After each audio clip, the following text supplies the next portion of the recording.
반갑습니다. 오늘 방송에서는 어제 어닝 자료를 통해서 확인된 주요 내용들을 모두 정리하겠습니다. 먼저 재무제표를 통해 새롭게 확인 가능한 내용을 살펴보고 차세대 플랫폼을 포함한 미래 생산 계획과 판매량과 관련된 예상치, 자율주행, AI 역량, 옵티머스와 관련된 내용을 정리하겠습니다. 일단 어제 나왔던 자료들을 바탕으로 현재 테슬라의 전기차 판매와 관련된 내용, 또 테슬라가 현재 가지고 있는 다양한 비즈니스에서 매출과 매출 총이익 등이 어떻게 바뀌었는지 정리하겠습니다. 일단 보시다시피 이번 분기 같은 경우는 인도량이 아주 크게 내려간 분기였습니다. 인도량이 크게 내려갔다라는 것을 제외하고는 사실 크게 바뀐 점이 많이 없습니다. 그리고 눈에 띄는 내용은 리스를 포함해도 또 포함하지 않아도 차량의 평균 판매가 같은 경우에는 전분기와 비교했을 때 크게 차이가 나지 않는다라는 거 역시 상당히 의미가 있습니다. 분명 테슬라는 차량 판매가를 많이 낮춰서 판매를 했고 또 세일즈 믹스에서도 저가형 모델이 더 많이 판매가 되었는데 전체 평균 판매가를 봤을 때는 크게 내려가지 않았다는 것은 이를 올려주는 요인이 있었기 때문에 가능합니다. 그리고 그 내용 중 하나가 어닝 자료에도 나와 있고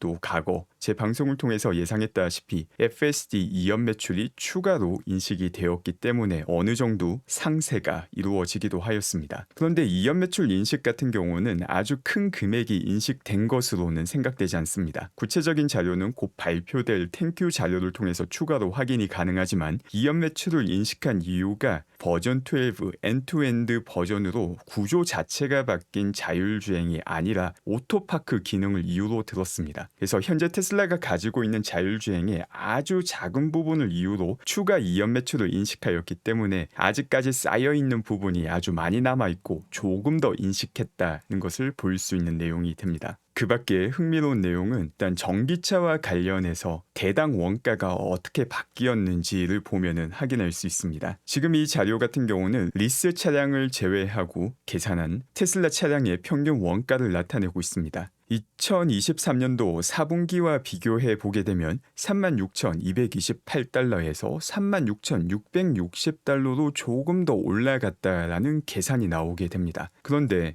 테슬라가 발표했던 어닝 자료를 보게 되면은 대당 원가가 오히려 내려갔다라고 적혀져 있습니다. 여기 주석 4를 따라가서 그 세부 내용을 확인해 보게 되면은 이 계산에서도 리스 차량을 제외하고 대당 원가를 계산했을 때 오히려 대당 원가가 내려갔다라고 정리가 되어 있습니다. 그럼 여기서 차이가 나는 이유는 이제 테슬라 같은 경우에 리스 차량 비율을 공시를 하긴 하지만 정확한 수치를 공시하는 게 아니라 전체 차량 인도수에서 몇 %인지를 공시합니다. 그리고 그 공시가 1% 단위로 떨어지게 됩니다. 지난 분기 같은 경우 2%, 이번 분기 같은 경우 2%라고 공시가 되어 있는데 사실은 지난 분기 같은 경우에는 2% 초중반이었고 이번 분기 같은 경우 1% 중후반이었는데 이를 반올림하게 되면 2%라는 수치로 공시가 되게 됩니다. 그리고 제 계산 같은 경우에는 이 2%를 그대로 적용해서 리스 차량을 계산했기 때문에 조금의 차이가 나게 되었는데 더 정확한 거는 조금은 평균 원가가 내려갔다는 것을 테슬라 측에서 밝힌 것입니다. 그런데 이게 정말 중요한 이유는 이번 분기 맥락을 생각할 필요가 있습니다. 이번 분기는 인도량 자체도 전분기보다 훨씬 낮았죠. 인도량 자체가 전분기에 비해서 훨씬 더 낮았음에도 불구하고 차량 평균 원가가 오히려 더 떨어졌다라는 것은 실제 원가는 아주 크게 떨어졌다는 것을 의미합니다. 테슬라 같은 경우 고정 비용이 그래도 공장을 여러 군데 돌리고 있고 또 일부 공장 같은 경우는 아예 테러에 의해서 약 7일에서 10일 정도 공장 가동이 중단되었음에도 불구하고 전분기보다 더 낮은 대당 생산 원가를 기록했다라는 것은 앞으로 훨씬 더 크게 대당 생산 원가가 줄어들게 된다는 것을 의미하기도 합니다. 또 그 밖에 마진을 보게 된다면은 이렇게 인도량이 예외적인 이벤트에 의해서 크게 하락을 하였기 때문에 마진 자체는 전반적으로 내려갈 수밖에 없었음에도 불구하고 상당히 중요한 의미를 갖는 이 원가 관리에서 여전히 아주 강력한 능력을 보여주고 있다는 것은 플러스 요인이 되게 됩니다. 또 중요한 점은 전기차에서 아주 큰 부분을 차지하는 배터리 그리고 배터리의 아주 큰 부분을 차지하는 리튬 가격 같은 경우에는 바닥이 어딘지 알 수 없을 정도로 계속해서 하락하고 있습니다. 이번 1분기 같은 경우도 지난 분기와 비교했을 때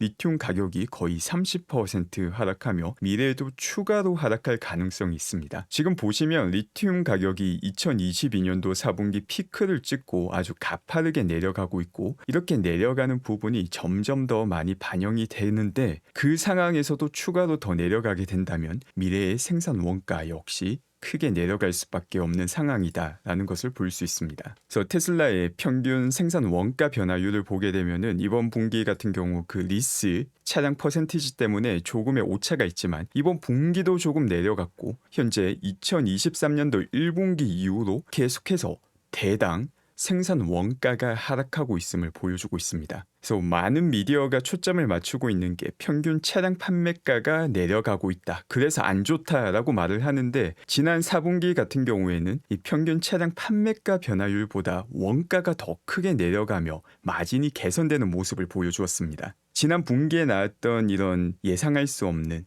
예외적인 일회성 이벤트가 앞으로 나오지 않는다면은 테슬라의 생산 원가는 더 가파르게 내려가게 되고 평균 차량 판매가가 내려간다 하더라도 마진이 개선될 수 있는 환경임을 보여주는 자료입니다. 그리고 이번 분기 같은 경우에는 차량 판매를 통한 매출 자체가 적었기 때문에 다른 비즈니스 부분의 매출이 유지만 된다 하더라도 전체 비율로서는 더 증가할 수밖에 없는 상황이었습니다. 그런데 에너지 매출도 그렇고 또 기타 서비스 매출도 그렇고 둘 다 전분기 대비 더 성장한 모습을 보여주고 있습니다. 에너지 매출을 작년 동분기와 비교해 보게 된다면은 사실 그 매출 규모 자체는 엄청나게 많이 성장했다라고 보기는 힘듭니다. 그런데 매출 총 이익을 보게 된다면은 그 이익은 훨씬 더 크게 성장하게 됩니다. 이번 분기 같은 경우 에너지 부분의 매출 총 이익은 403 밀리언 달러를 기록하게 되었는데 작년 1분기 같은 경우에는 168 밀리언 달러로 지금 2배 이상 크게 올라간 것을 보여주고 있습니다. 그래서 에너지 부분에서도 조금 더 비용 관리가 잘 되고 있고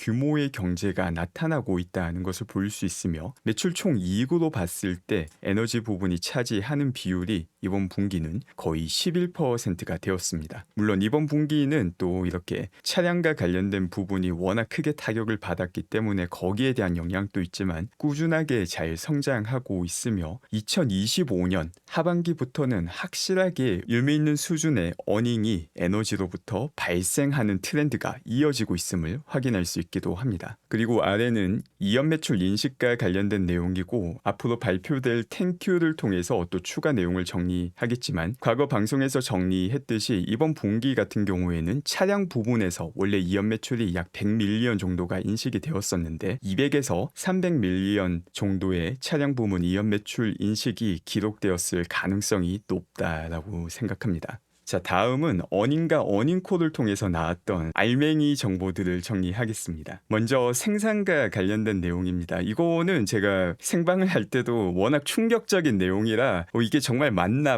몇 번을 확인했던 내용인데 주요 내용이 아주 많이 포함되어 있습니다. 원래 차세대 플랫폼 모델 같은 경우에는 2025년 하반기부터 생산이 계획이 되어 있었습니다. 그리고 이를 생산하기 위해서는 신규 공장이 만들어진다라는 전제가 필요했었는데 이번 어닝을 통해서 밝힌 내용이 2025년 하반기가 아니라 그 이전에 신규 모델을 생산할 수 있다는 것을 밝혔습니다. 그리고 이렇게 신규 모델을 더 빠르게 생산하는 방법으로서 차세대 플랫폼에 사용될 기술을 현재 사용하고 있는 플랫폼에 섞어서 생산하는 방법을 채택을 하였습니다. 그리고 이를 생산하는 내용이 아주 중요한데 새로운 공장을 만들어서 생산하는 게 아니라 기존에 가지고 있던 제조 라인에서 신규 플랫폼까지 생산할 수 있도록 진행하겠다라고 밝히게 됩니다. 이게 갖는 의미는 상당히 큽니다. 일단 첫 번째로 신규 공장 없이 차세대 플랫폼 생산이 가능하고 이것 때문에 원래 계획했던 2025년도 하반기가 아니라 훨씬 더 빠르게 차세대 플랫폼을 생산할 수 있게 됩니다. 또 두 번째 포인트는 필요한 설비 투자가 급격히 낮아지게 됩니다. 그래서 설비 투자의 효율성 자체가 올라가게 되죠. 또한 지금 경제 상황 자체가 불확실성이 높은 상황인데 높은 설비 투자가 아니라 벌써 가지고 있는 공장 설비를 투자해서 리스크를 낮추면서 분명 수요가 있는 저가형 전기차를 만든다라는 거는 최소한의 리스크로 최대한의 보상을 가져갈 수 있다라는 의미가 되기 때문에 시장에서 환호할 수밖에 없는 내용이었습니다. 그리고 테슬라가 보유하고 있는 기가팩토리는 벌써 세계에서 가장 효율성이 높다라는 것이 증명이 되어 있습니다. 이미 높은 효율성이 증명된 공장을 활용해서 차세대 플랫폼을 만든다라는 것 역시 리스크를 크게 낮추는 역할을 하게 됩니다. 새로운 투자와 관련된 리스크도 낮추고 생산성과 관련된 리스크, 이 두 가지 리스크를 한 번에 잡아버린 것이 되었습니다.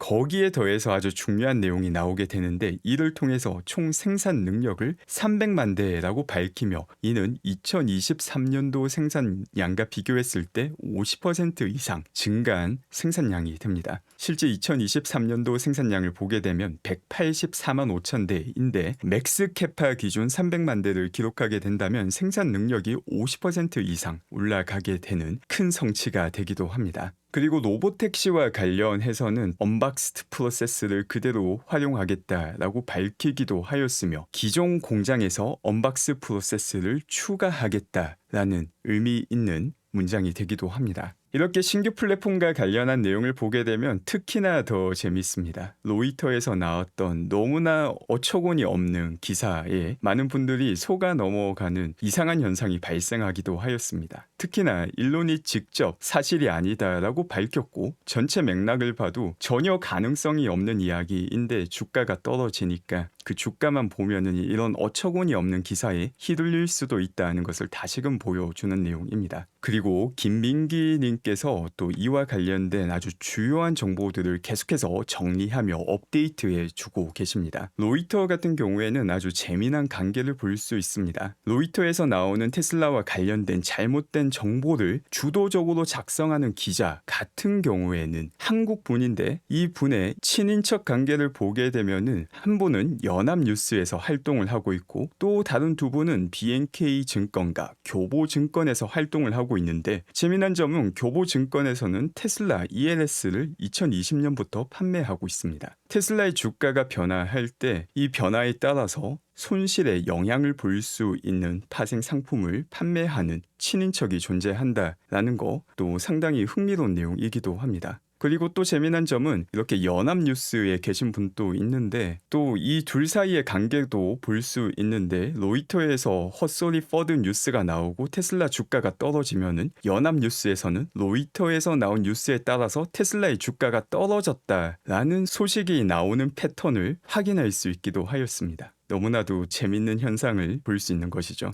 그리고 로이터 같은 경우는 전반적으로 아주 수준 낮은 기사를 많이 쓰고 있기도 합니다. 이번에 확인된 마틴 BHRC가 테슬라를 떠난다라는 내용에 대해서 기사를 적었는데 마틴 BHRC를 CFO라고 게재하기도 하였습니다. 사실 CFO와 IR가의 업무는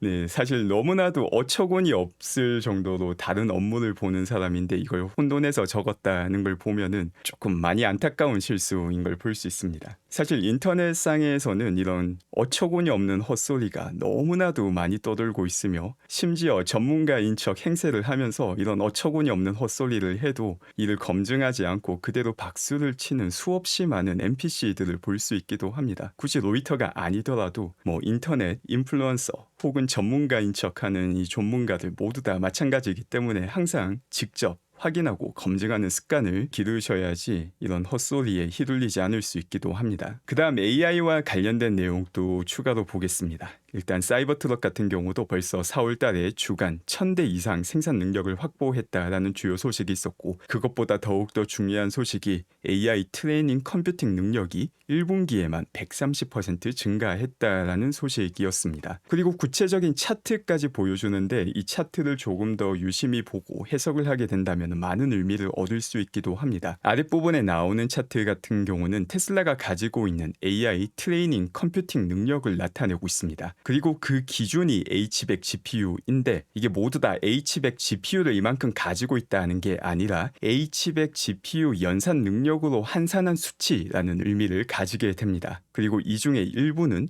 도조 혹은 H100이 아닌 다른 GPU 역시 포함이 되게 됩니다. 이를 보게 되면 2023년 6월 같은 경우에는 5,000대 정도 수준이 됩니다. 그리고 위쪽 차트 같은 경우에는 FSD 베타 누적 마일수인데 똑같은 기간으로 보게 된다면은 이때 누적 마일수는 3억 마일이 되지 않습니다. 그리고 이 누적 마일이 올라가는 이 속도가 얼마나 많은 데이터가 동기간에 쌓이는지를 나타내고 있는데 이 기울기 자체가 FSD 1개월 무료 체험판을 주기 전까지는 크게 올라가지 않습니다. 그런데 작년 6월과 작년 말을 비교해 보게 되면은 테슬라의 트레이닝 컴퓨팅 능력은 3배가 증가하게 됩니다. 그런데 기울기는 동기간에 3배만큼 전혀 증가하지 않습니다. 그리고 3월에 확인된 테슬라의 H백 기준 컴퓨팅 능력은 35,000대를 넘기게 됩니다. 그럼 지난 6월과 비교하게 된다면은 사실상 거진 7배 수준으로 올라갔다는 것을 볼 수 있습니다. 그리고 여기서 중요한 점은 운전자가 개입하는 순간이 테슬라가 FSD 성능을 향상시킬 수 있는 구간이 되는데 개입 빈도가 똑같다 하더라도 작년 6월과 비교했을 때 기울기가 7배 올라가야지 되는 상황이다라는 것을 볼 수 있습니다. 그리고 이 말은 똑같은 속도로 성능이 개선되게 된다면은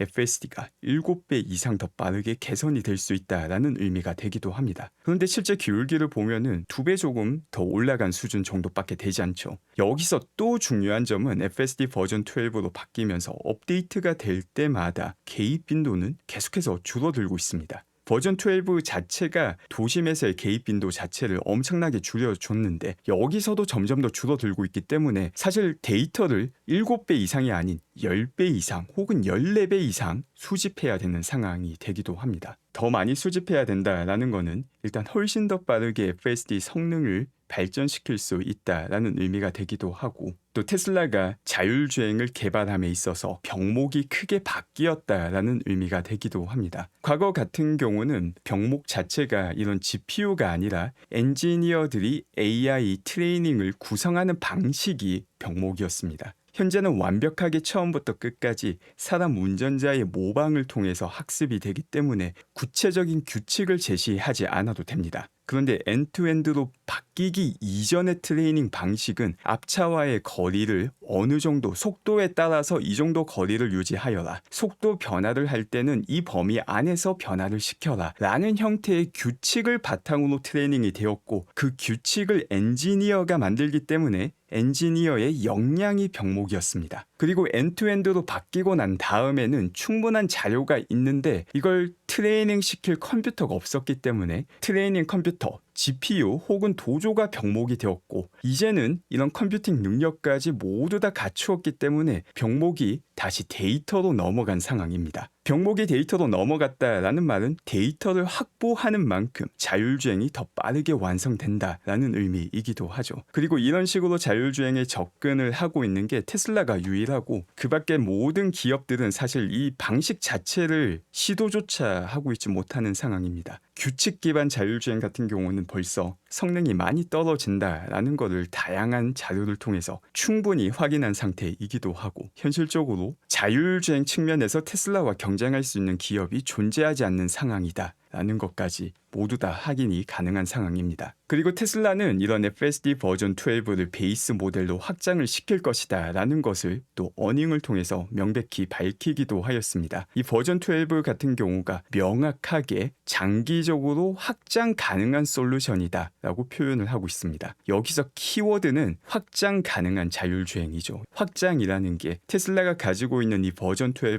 모델 자체에 매개 변수를 키워서 모델 자체를 키워서 성능을 높일 수도 있으며 어닝콜에서 나왔던 내용은 테슬라가 가지고 있는 다양한 이 주행 데이터를 잘 선별해서 이걸 데이터 큐레이션이라고 하죠. 데이터 큐레이션을 통해서도 모델의 성능을 올릴 수 있다라고 밝혔습니다. 여기서 말하는 확장에서 결국 병목이 이 데이터인데 테슬라가 이 데이터를 아주 빠르게 모을 수 있는 포지션이라는 거 역시 중요합니다. 구독료를 인하한 거, 심지어 FSD 판매 가격을 인하한 거, 여기에 더 나아가서 더욱더 많은 차량을 판매해서 데이터를 모을 수 있도록 차량 가격 인하하는 거 모두 다 데이터 수집과 연결이 되고 있고 다른 병목과 비교했을 때 가장 빠르게 키워나갈 수 있는 부분이 되기도 합니다. 역시 어닝 자료에서 확인할 수 있는 내용인데 과거와 달리 새롭게 추가된 내용이 Fleet Based Profit입니다. 미래 로보택시를 통해서도 새롭게 수익을 창출할 수 있다는 것을 나타내는 부분이고 이 내용 같은 경우에는 맛보기용 이미지까지 추가로 올려주기도 하였습니다. 바로 로보택시에 사용되는 애플리케이션 이미지입니다. 물론 이 내용 같은 경우에는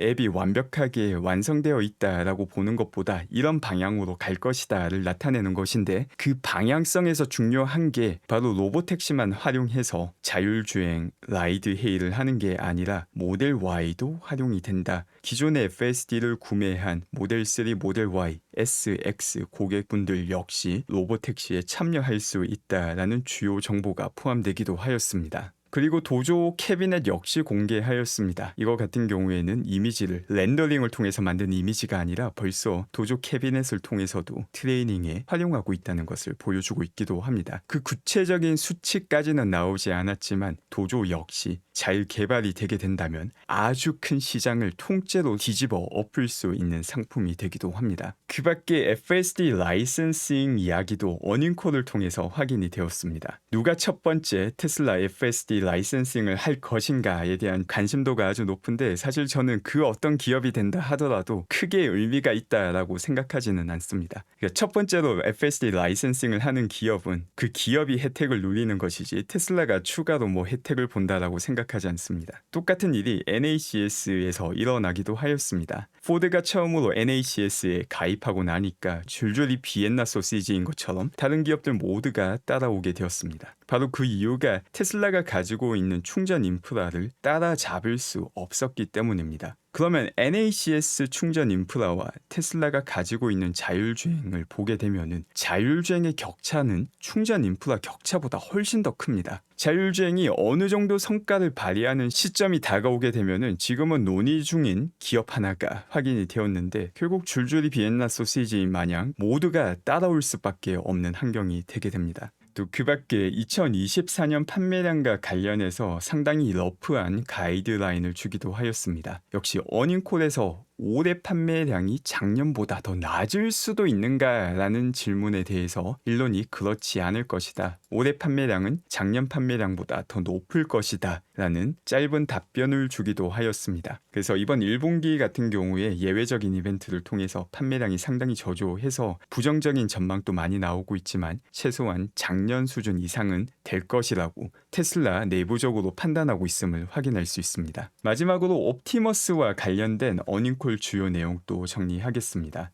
일단 첫 번째로 현재도 간단한 공장 작업을 진행 가능하다라고 밝혔는데 실제 공장에 투입하고 있지는 않고 연구실 환경에서 공장의 간단한 작업을 진행하고 있다고 밝혔습니다. 다만 올해 안에 실제 공장에서 작업을 수행하게 될 것으로 예상한다고 일론이 밝혔으며 이런 작업력 옵티머스 역시 올해 안에 소규모로 생산할 것이라고 일론이 밝혔습니다. 내년 같은 경우에는 외부 판매까지 가능할 수 있다라고 발언을 하였으며 옵티머스의 가치는 테슬라가 가지고 있는 모든 비즈니스를 합친 것보다 더 높은 가치를 가질 것이라고 발언하였습니다. 또 동시에 테슬라의 AI 추론 능력은 그 어떤 회사보다 뛰어나며 비교가 불가능한 수준이다라고 밝혔는데 이거 역시 사실이다라는 것은 쉽게 확인할 수 있습니다. 이제 추론 능력이라는 것은 AI 모델을 돌릴 때 그 모델을 돌리는 과정을 추론이라고 합니다. 그러니까 자율주행 맥락에서 추론을 보게 되면은 이 모델을 돌려서 핸들을 돌리거나 엑셀을 밟거나 브레이크를 밟는 그 결과를 도출하는 과정입니다. 이 추론 능력이 뛰어나다라는 것은 빠르게 이 결과값을 도출한다라는 건데 자율주행에서 이 결과값 도출이 늦어지게 된다면 반응 속도 지연으로 이어지게 됩니다. 자율주행에서도 아주 뛰어난 추론 능력을 통해서 부드러운 자율주행을 보여주고 있기 때문에 LMM보다 훨씬 더 빠르죠. 챗봇에게 질문해도 답변 기다리는데 보통 10초 이상이 걸리는데 테슬라 같은 경우에는 그 단위 자체가 초 단위가 아니라 밀리초 단위로 진행이 되게 됩니다. 그래서 이 추론 능력이 엄청나게 뛰어나다라는 거 역시 상당히 놀라운 수준으로 뛰어난데 아직까지 크게 관심을 받고 있지 못하는 분야이기도 합니다. 그리고 그런 추론 능력이 옵티머스에도 그대로 활용이 되며 실제 현장에서 사용 가능한 로봇이 됩니다. 휴머노이드 시장을 보게 되면은 보여주기용 로봇들이 엄청 활개를 치고 있습니다.